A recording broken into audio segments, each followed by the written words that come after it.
Urhobo go Bali. Urhobo visa. Anubo Urhobo mena jevina. Asala fajewe ya choye. De farak pod me da karak pod na manuta Urhobo me de kawari. One wak banana gana wak banana wana. One wak banana Jesu wak banana wana. Bek. One wak banana gana wak banana wana. Isolo shola pawe omuwe. Hey, ofika na boss way. Pata na fiki ogoro. Ogoro must jump. Hey, he must jump.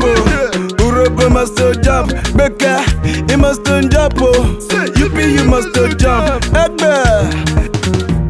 Akpona wamne na gana de remuka wa make me wa ukpe na popo na akara na wa rukpe na wa make me wa make gogo bate shigweke magoke wa mi wagoke ujiri wake igagoke mani jirike lepe me wake obi shireke go Bali.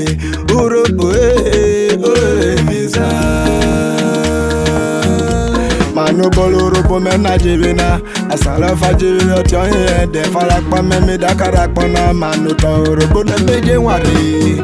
Urhobo visa. Anyoma.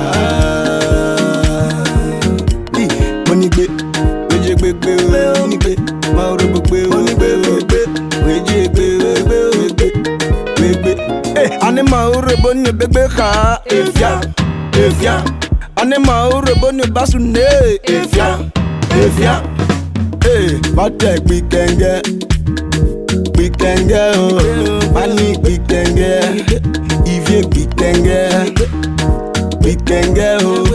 ese gbikenge ufoban gbikenge ejiro gbikenge. One wak banana gane wak banana wana. One wak banana Jesu wak banana wana. Bek. One wak banana gane wak banana wana. Kide isolo shola pawe omuwe. Anukwe we o ise. Ocha di moto ise. Ocha bunweli o ise. Ocha wari o ise. Baka we dollar ise. Oke ye ma we ise. Oka no shy we ise.